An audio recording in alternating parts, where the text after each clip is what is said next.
toujours vivre le DMTV, bilile le kamalo bana ebele.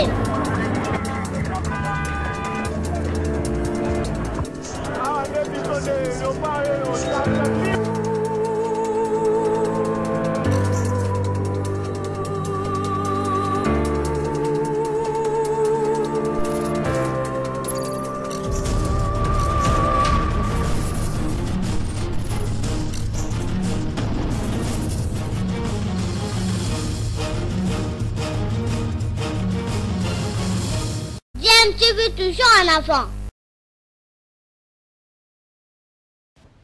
Balandi ya DMTV mbote nabino esengoza toujours na ngambu na biso poto yobi ke boza ebele o boza kolanda chaîne YouTube nabino DMTV. DMTV ememela kabino masolo ya actualité mais proposa kanabino pe ba analyse na ba réflexion sur ba sujet d'actualité sur ba faits sociaux to pe ba réalité o tozokuta na nango na mboka na biso République démocratique du Congo. Alors lelo tonito solo la wata héritier Watanabe Gogano msu babenga kamoto na tembe yalinga tembe silate. Alors héritier Watanabe pour une fois boyebi que alongwa maison mère, ça c'est un secret de polichinelle pour sali déjà l'album mi balé, mais lelo tozi occasion na question moko tomi posaka tozi occasion ya koyoka réponse na ye. Héritier Watanabe longévité na ye na kati orchestre ya Werason, 17 ans passé aux côtés de Werason alors que Werason a joué qui est mwana monke azala qui mineur avant d'ailleurs nanda kunaye. Héritier Watanabe a dévoilé secret à longévité na ye nani asala ki ye aumela na kati ya orchestre ya Werason oyo batu mingi bavanda kapena bazoloba wera na mbongo,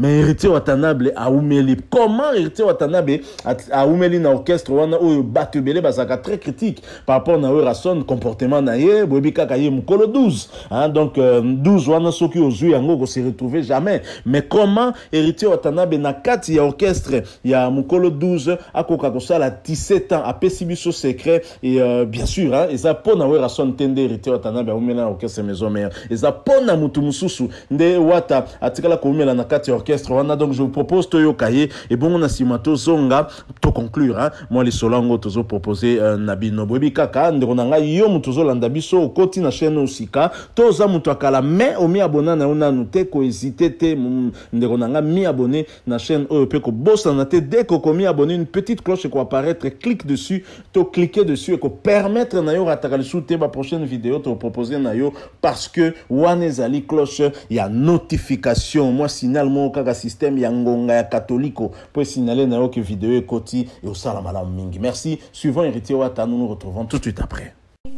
Zonga mbangu poyonde teniranga mosuswe Héritier Wata mwa valer na kosite za verite na lingi zambeza monene hangombeza molaye butweza molili ebaleza mozindo matiranke kasi eloko mokote koki kokabolanga na yo tiranke président Lubaki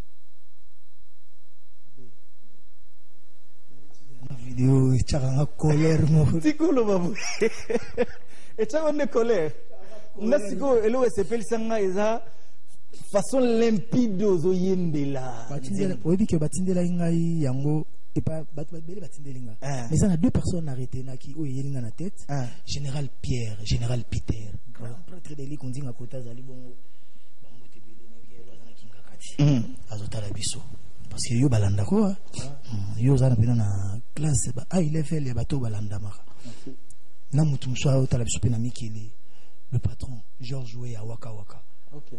Tu m'avais dit que tu es mon âme. Voilà, à la Camerounais. Batindelinga ngobi bakumba onso bakomi texte moko. C'est comme si il s'était parlé. Babiga que toi tu n'as pas forcé l'art. Tu es artiste, tu es né artiste.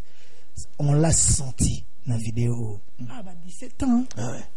Parce que on a la façon on a parce que ça nga to chano drink na ba wela nga ba whisky na ba champagne na melia na lango so ba bisinga ka yemba na yembi na bota mana vona nga tiranke bando kenda na koma lokola mbongo ko pasuka moto nyoso boya ne kozwa ngai zonga mbangu poyonde tenina nga mosuswe Héritier Wata ma valeur yango nde bota na kosete za vérité na lingi yo Nzambe eza monene, ngombe eza molaye, butu eza molili, ebale eza mozindo, Isaac Mai. Donc, nabotama na bongo, eza vona na botama nango. Donc, nakotambola nango so na kufi na kino na cercueil. Héritier Watanabe. Merci beaucoup, Wata. En tout cas, quand je vois ça, vraiment, Makati Malobate sourit vraiment Mai. Quand je vois ça, je dis merci à Dieu. On est dans tout ça qui me chante dans Marc Tabou et merci à Léo. J'ai dit toujours merci à Dieu et surtout merci à Werason.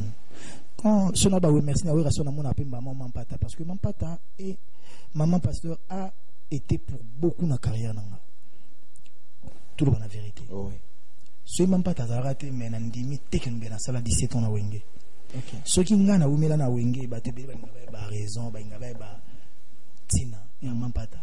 Elle m'a soutenu, bon, pas car parce que moi, na quartier na bango, camarade Abalé qui naé, Netile qui naé à parler, mais c'est parce que elle avait peut-être vu quelque chose en moi.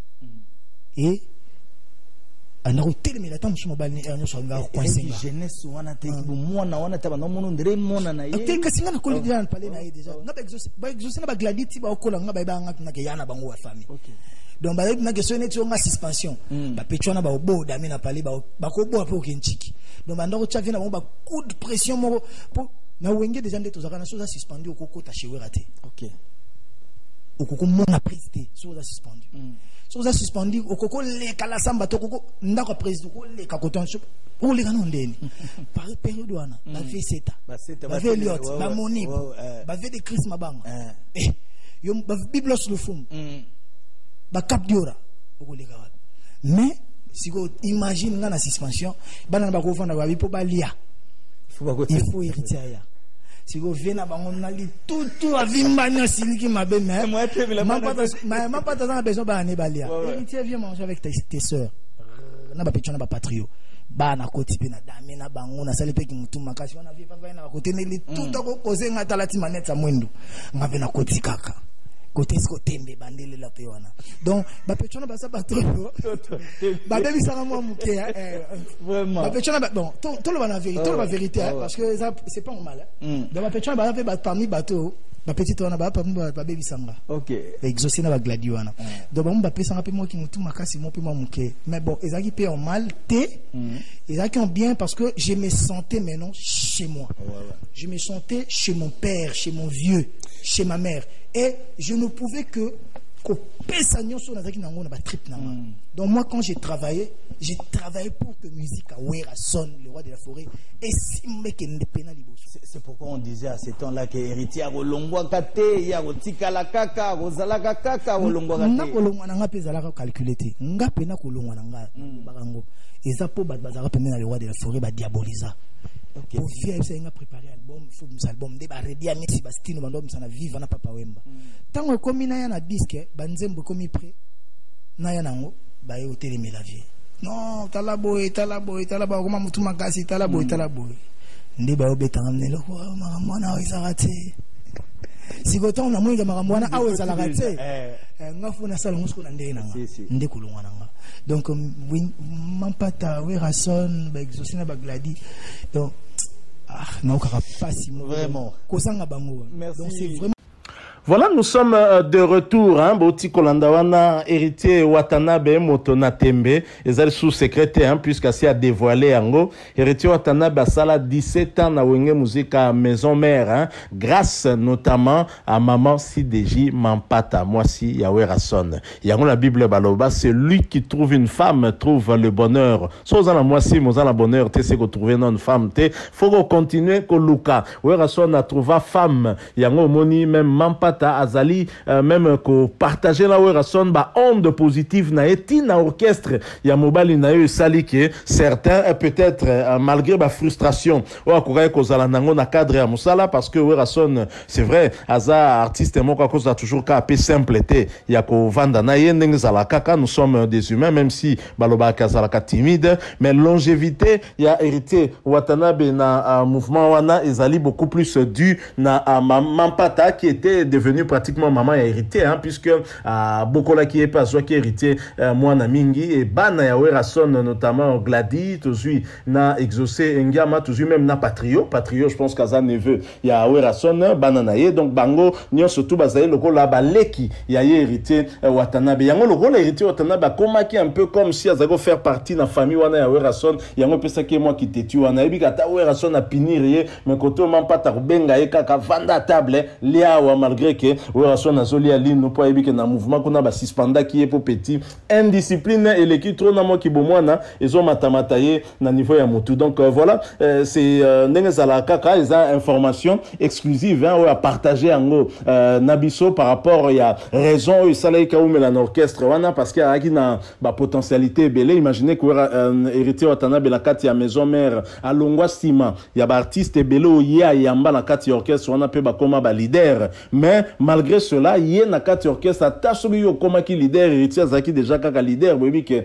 yemoko nenga zarolo bakazala ki ya endroit muto occupa jamais poste moko na kati ya maison mère mais azalaki na influence moko ya kosakanate et lelo nous sommes heureux de voir que relation na ena Werason ezongi au beau fixe hein. Après moi tempête les kanaki dû certainement na départ na parce que départ ne surtout ça ka toujours pas si mais lelo yo ba relation na bango eza bien nous sommes heureux ya koyeba ke ezali vraiment bien un bongo et ça nous fait vraiment plaisir donc voilà moi les solo tonga ki to partager na bino soki bo sepeli nango botiki la biso moi ba like et belé ndenge zala kaka et ça rapena moi vrai bien comment na moi like on a soroté yango et merci pe soroza na moi commentaire au lingio baksa quelque chose na lisolo yo pourquoi pas tiki la biso yango kaka na commentaire wana point de vue na yo to opinion na yo merci bomi abonné pe na chaîne DMTV soki oza okotisika na chaîne yo to oza mutakala mais omi abonné na noter ko hésiter te mi abonné ko bossa na pété ko activer notification cliquer kaka na petite cloche ko mone ko apparaître tango ko mi abonné peut ko permettre na yo